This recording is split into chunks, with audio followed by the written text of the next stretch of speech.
Ralph breaks the internet, but funny here at New York Comic Con, Ralph saved the internet for me because the Wi-Fi is Ralph breaks the internet, so he saved the internet for me.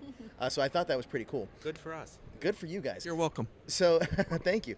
Danny, this must be a dream come true for you because it was just revealed today Yes. that you're in the film. I know, and I got to see it live with everyone else. How amazing, It right? was so exciting, and I love her so much already, and I know I'm so excited for my niece to see it too. She loves Moana, and so I know that she's going to love seeing me in it. Disney's a great tradition when it comes to animation, and I know a lot of hard research goes into this, and I heard that there was a building in downtown LA that was kind of scouted for what the inside of the internet would look like. Can you guys chat me up about that? Well, you're an LA guy, right? I'm an LA guy, So but I've never been to said building. But you've seen it before. One Wilshire. I've that seen it, sits yeah. right at the foot of Wilshire, and that building, it has no people in it except for a few, like maybe a handful of technicians. It is several stories of just servers and wires. Really? It's packed. 20 stories packed with servers. So many, if they put one more in there, it will get so hot, the building will burst into flames. Really? And companies, yeah, it's true. Incredible, it's true. though. And companies rent space in the servers to get kind of the internet closer to the users on the West Coast. Siri is there. I think like the Waze Matrix is there. Netflix is there. YouTube is there. Let me say, Rich and Phil, you guys look glorious right now with Thank the sun you. beaming Thank on you. your beautiful Beatific. faces. I'm just going to say. I think, yeah, feels good. You know how those YouTubers have the glow light? Like, you guys don't even need it. Yeah. Just- Thank you. I feel It's that big You're light. in an Instagram It's filter. that big light. This is Yeah, an this is an Instagram Instagram filter, exactly. I call it sunset. There you go. Well, I want to talk about From The that character, sun that's yes. setting. Tajari P. Henson. She is great, but talk to me about this character and what inspired Yes. Yes. Yes, with 3 S's. Yes. Yes. So Yes is an algorithm of BuzzTube. It's a video kind of sharing site, social media kind of sharing site. And she, what is she? Her brain's a miracle. She knows what's dope. Yeah, there was a very early iteration of her when we were just reading pages and coming up with the character. And when we decided she's a miracle and her brain is dope was just something she said. Because she's an algorithm, she knows everything. She's up to the minute on everything, and it was not quite the arrogance of Kanye, but almost Yes. that level of like self-confidence. We This is loved a the second- super confident Second character. interview in a row where Kanye West came up. This is crazy. Oh man, well, Part of the zeitgeist. yeah. Yes. Now, I know that this film is going to have Ralph try to become a internet sensation. If you had to give, you are an internet sensation, so if you had to give, Oh gosh. Well, thank you. if you had to give Ralph a word of advice, what would that be? Don't read the comments. Don't read the comments. Right. Seriously, don't read the comments, or hire someone that will just read the good ones to you. There must be like professional comment 100%. readers. My friends Yeah. have assistants that do that.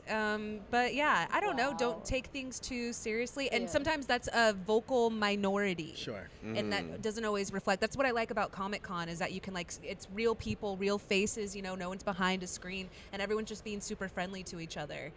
The internet's a big place, obviously, and I know that even in some of the trailers and some of the stuff I've seen, we know that we go to Oh My Disneyland. Is that right? Or Oh My it's Disney. Oh My My Disney. Disney. It's Oh a, My it's a Disney, fan which site. which looks amazing, and we already know that we're going to get all the iconic princesses. Even on the outside, there's some Star Wars stuff, Yeah. some Marvel stuff. What went into that creation? Because I am really excited for that scene, the whole scene to play out. Because I've seen bits of it, Yeah, but I haven't seen the whole and I thing. mean, it's a really good scene. We want it. Actually, was kind of inspired by Comic-Con. Was it really? Yeah, a little bit. And Disney has its own kind of Comic-Con called D23, where it is like super fans, just like the people here, come to experience kind of all things Disney. And the website, ohmydisney.com, the actual site, is kind of a continuation of that. It's quizzes and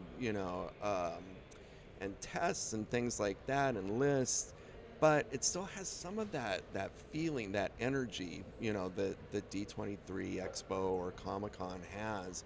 And it's everything Disney at this website, including things that you wouldn't really expect that are there, such as the Golden Girls. You know, it's like the Golden Girls are a huge component of this website. Is that known? I didn't know about the Golden Girls. It Exclusive Golden Girls. Yes, Golden Girls Thank are you. Disney. That's what I needed. Yeah, Buena Vista Television, I guess, produced it. And so we thought, when we were making the movie, like, well, it's on the website. Why don't we try putting it in? And we got so many comments from our colleagues saying, why are the Golden Girls at the website? So it's what everyone said, to the point where we're like, well, I think it's not very well known. So maybe as much as we love them, as much as we love the girls, I don't know if they're appropriate. What animator doesn't have the dream as a child of animating Rue McClanahan? I mean, B. it Arthur. would be Arthur. B. It would be a dream. I mean, that's why But- Josie got into animation. I did B. watch Arthur a animation. lot of Golden Girls growing up. I love them. We refer to it as the B. Arthur of it all. I love that. Chat me up about what, because obviously, like, eBay being an auction house, I think is brilliant. What was some of the harder things to adapt when you knew that you're going to go around different places on the internet? Honestly, one of the hardest things, probably the hardest thing, was coming up with these videos that Ralph is making. Yes. Which there were times when we thought, all right, we are going to do wholly original things. We are going to create new memes that are going to become viral, and they're going to be great. And they were so dumb and so lame. And how many over involved and cats over. also? Well, yeah, there are a lot of A cats, lot. but cats are eternal. There will Evergreen. always be cats on the internet. But I think coming up with videos that feel fresh and original, and ultimately we were able to just kind of be on the nose about it. Like, Ralph is pretty much saying, I'll just do whatever's popular. I'll just copy the popular stuff. And so we kind of took the easy way out a little bit on it, but I still think there's some really funny stuff in there. A character that I haven't seen much of is Fix It Felix. Where's he at in all this? Felix and Calhoun have a pretty big role in this movie. That when Vanellope's game gets unplugged, that's why they're actually going to the internet, because the steering wheel of the console has been broken off, and they find out that there's a replacement at eBay. And not only is Vanellope gameless or homeless, so are like the hundreds of characters that live in Sugar Rush, including the other racers, you know, who are these kind of hellions, you know, out of their game. And so Felix and Calhoun are kind of the adoptive parents of these kids. So they're in charge of kind of keeping everything, you know, calm at home while Ralph and Vanellope go off on this adventure. So we get to see kind of their parenting style with these kids. I love it. Can we talk about Sugar Rush real quick? Because I have to ask, first of all, in the first film, that J-pop song that's in there, it might be the most catchy thing I've ever heard in my life. It took me years to kind of clear it out of the head. Can we expect any other musical cues that are... Dude, you have no idea. Do you want to speak to that? No, it's a secret. There's some You really gave me one. You gave me one. there's some really good music and some very surprising music in this movie. Okay. Josie, can you talk to me about the creation process when it comes to these guys? How does that all work with story and how you guys lay it out?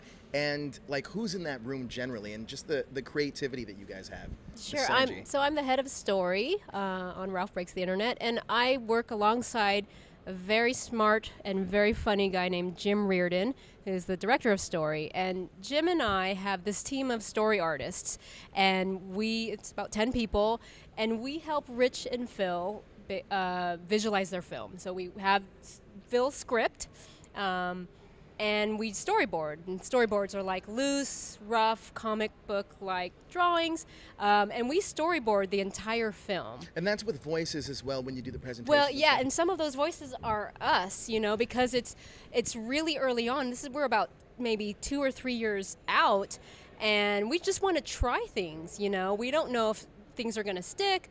We know it.